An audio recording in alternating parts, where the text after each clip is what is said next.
Welcome back from the coffee break. Our next speaker comes from Pixel Art Tycoon, and it was titled Let's Build a Zoo, which was recently launched on console, following a successful stint on PC last year. On Steam, the game developed by Springloaded and published by No More Robots hit 1.5 million in revenue from the sales of more than 150,000 units, which is an impressive feat for an indie title. In this talk, lead developer James Barnard will share a post-mortem of the game from its conception to launch. James, welcome to the stage.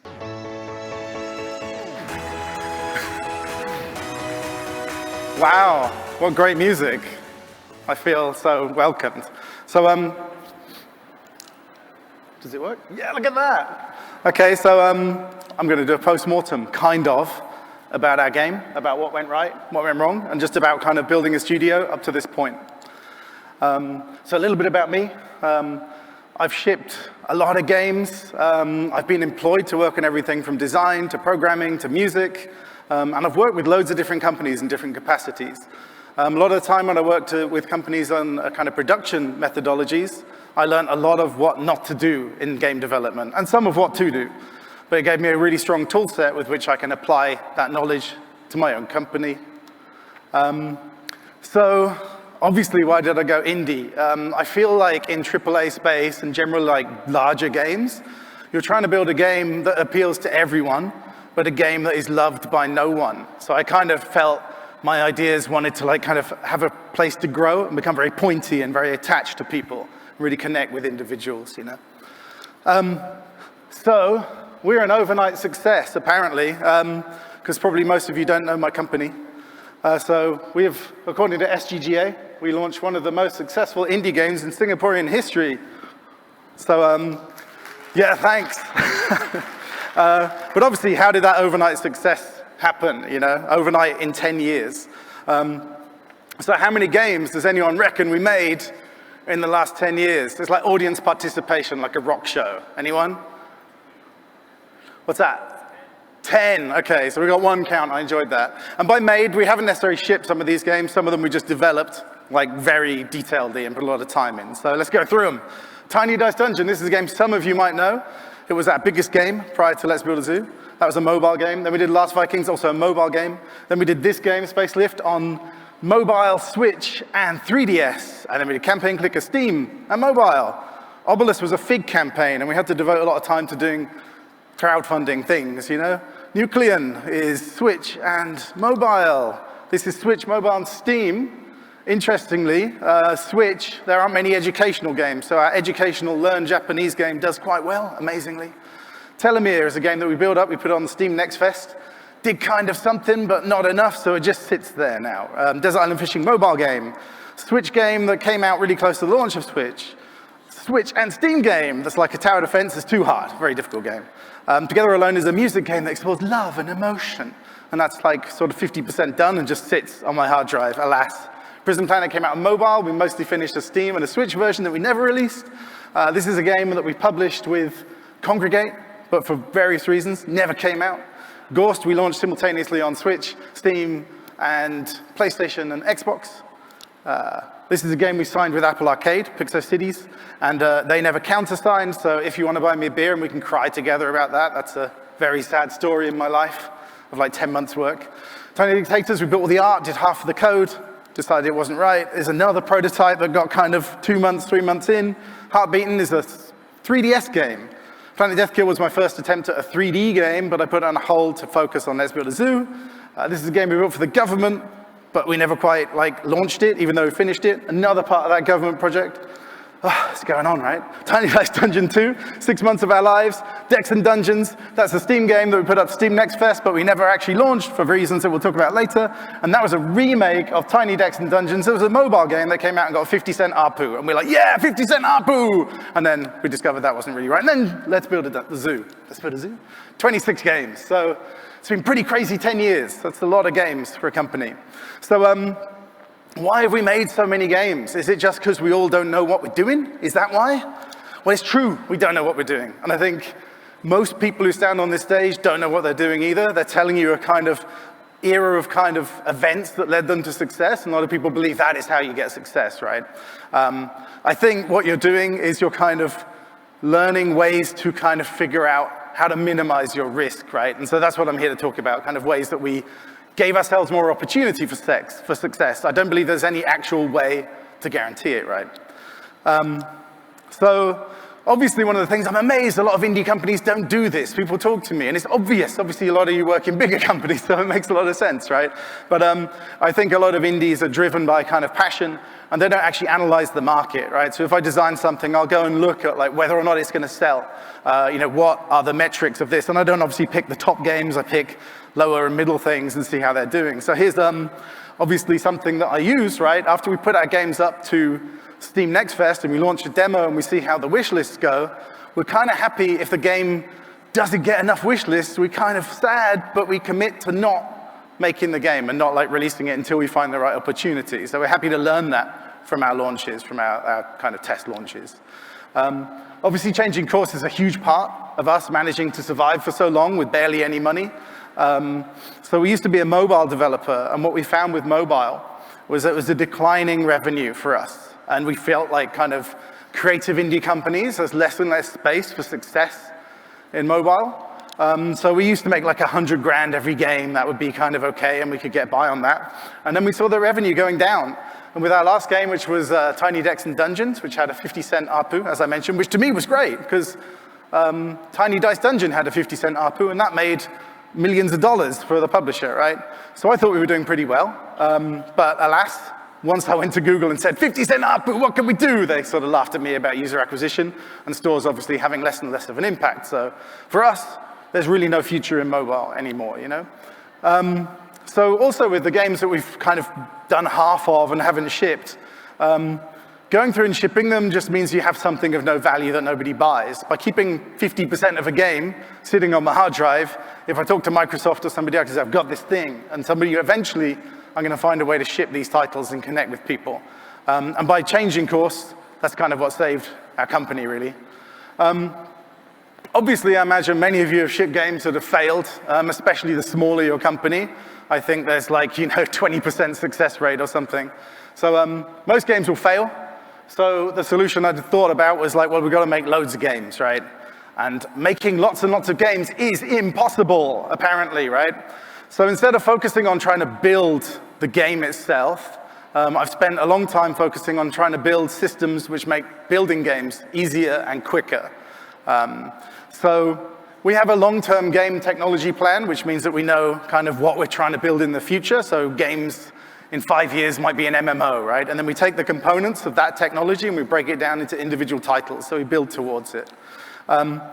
We also design games that, are built based on our skill set. So we have pixel art, right? And we have a lot of good pixel artists, and we have a lot of technology built around that. This means that because we use a similar artistic style in all of our games, we don't have to spend a long time trying to find the vision for the game. We already know. Makes our lives a lot easier. We have a shared code base across all of our games, which means Hiragana Pixel Party, the Let's Build a Zoo share the same draw-to-screen call, and the stuff that makes the controller work on the Switch or the Xbox just runs in those games for free. And we build temples. This is actually a typo, but I liked it because I think if you're trying to make games and trying to make a success, building temples and praying is probably a good plan. But what I meant to say was build templates. So we've started building, it's a recent thing where we build templates and people can drag components into a project and then use them.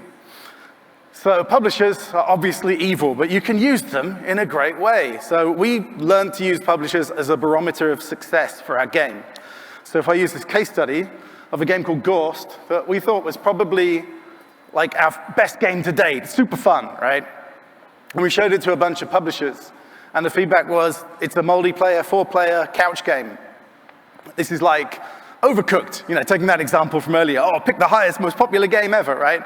But obviously, if you look at that sort of game, there's like 1 or 2 every year that are successful, and there are many that fail. So the publishers were generally reticent to go any further. And they also said, when we look at the game in the screenshot, we don't know how it plays. We kind of punched on through and released it on every platform on Earth on the same day and waited for those 5 sales to roll in.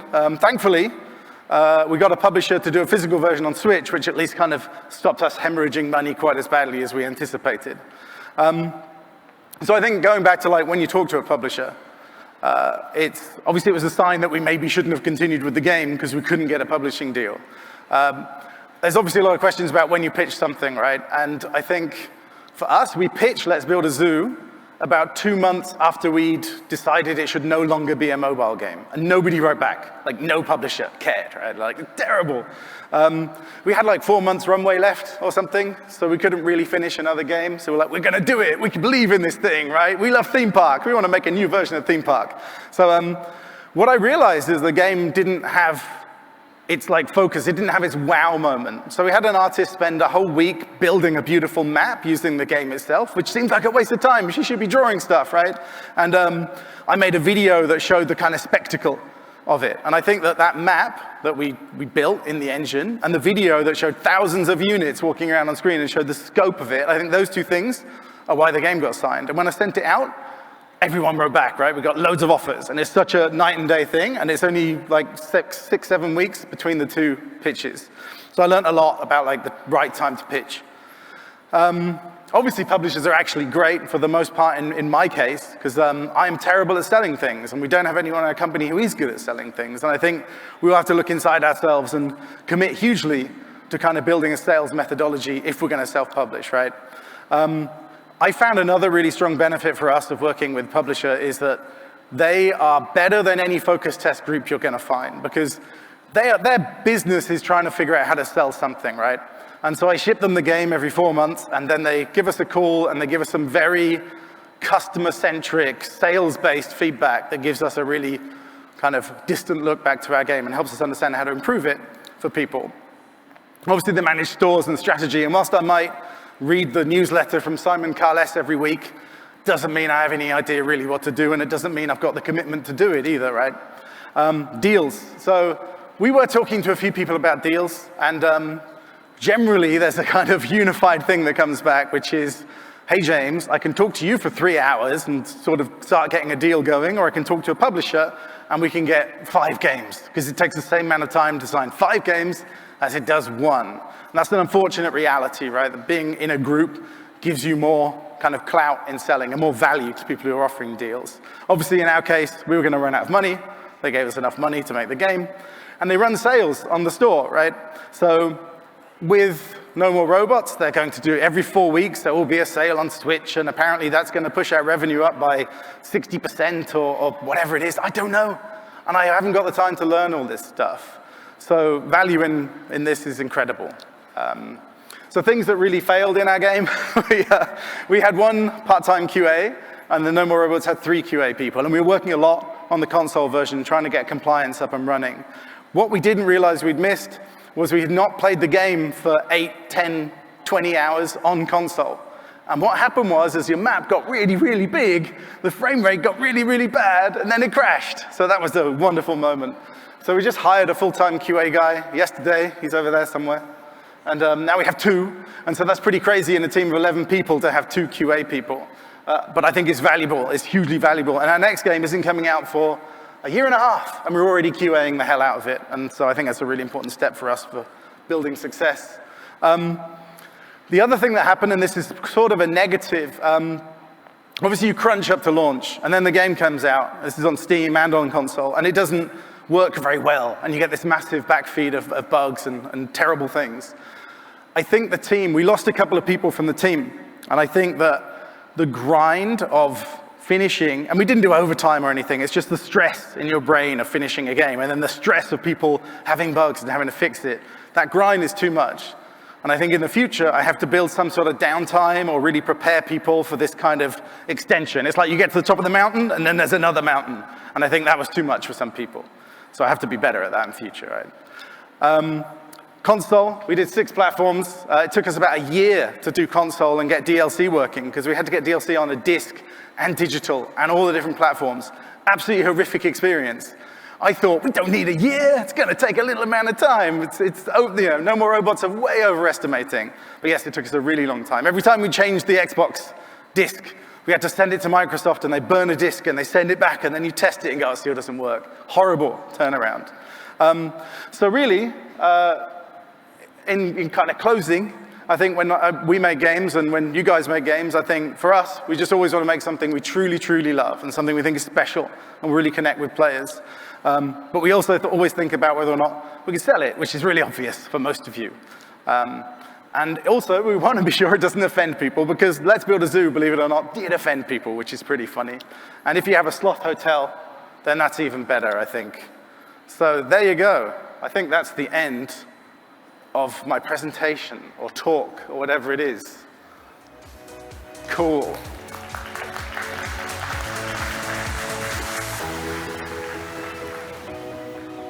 Thank you so much for that, James. Well, you talked about making a game that you truly love. I saw that lovely sloth out there. I just need to know, what is your favorite animal in the game? Pig. A pig, and why is that? Honestly, for the last 15, 20 years, I've wanted to have a pet pig. And I really hope that Let's Build a Zoo gives me enough financial freedom to one day buy a pet pig. It's true. I'm not being like ridiculous and facetious. That is like my life goal.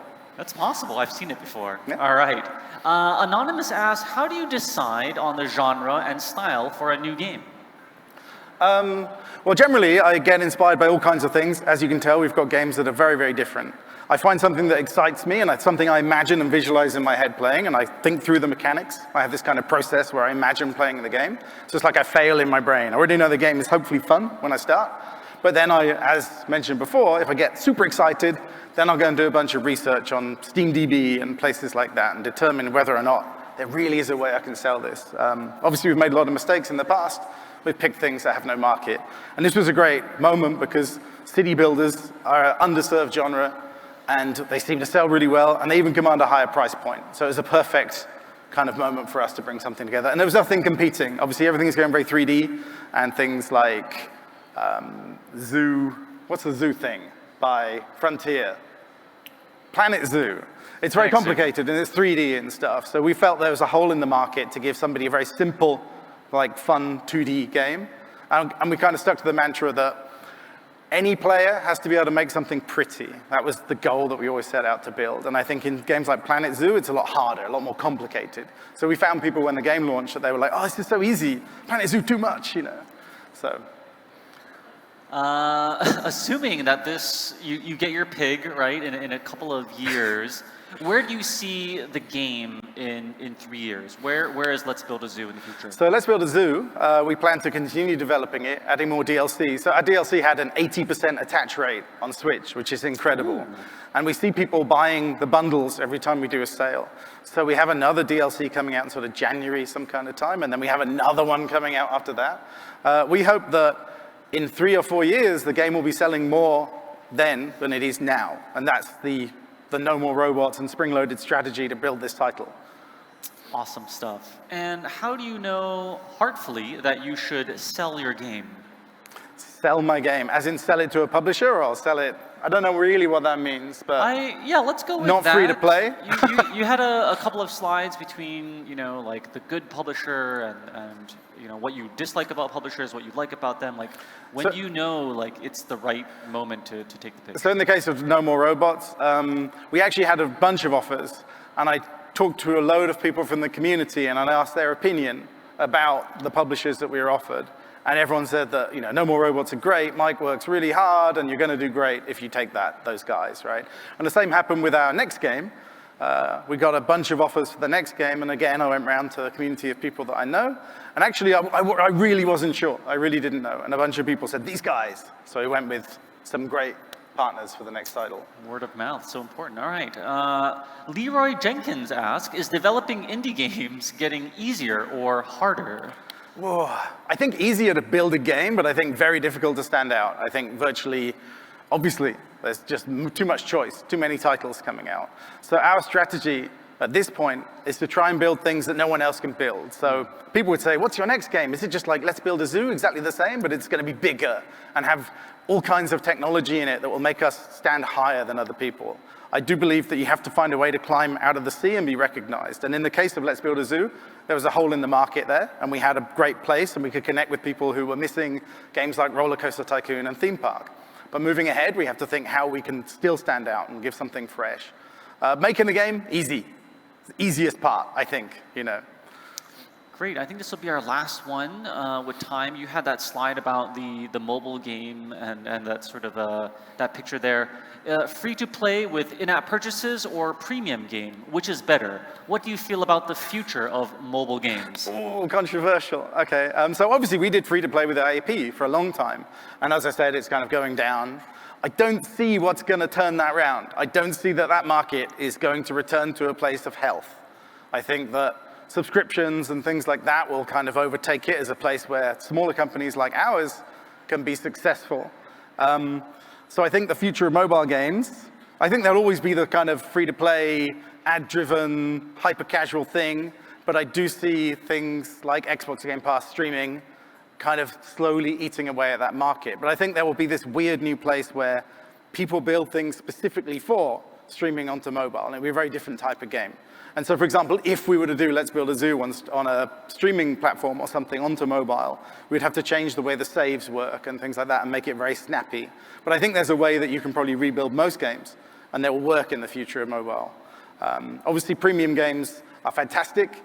I worry that there's a kind of time limit on that, too. So I think we've always got to be thinking about the future and not looking at where we are today, because the market is always shifting. So I'm always looking like 3 or 4 years ahead about what I think is going to happen. And obviously, I think in a few years, there's going to be some sort of YouTube-y type thing, and millions of casual games will be accessible to everyone via streaming. And at that point, everybody who's been making small games will sort of fall into that platform. This is what I reckon. Maybe it'll take more than a few years. So that, again, to be somebody that you're going to sign a deal with a streaming platform, you have to do something that nobody else can do. So I think trying to find that uniqueness for our studio is very important, and find that strength, that place we can stand out. Great stuff. Thanks for letting us know what you think about the future, and also for persevering across these 26 titles. An excellent talk there from James. Thank you so much. Thanks a lot.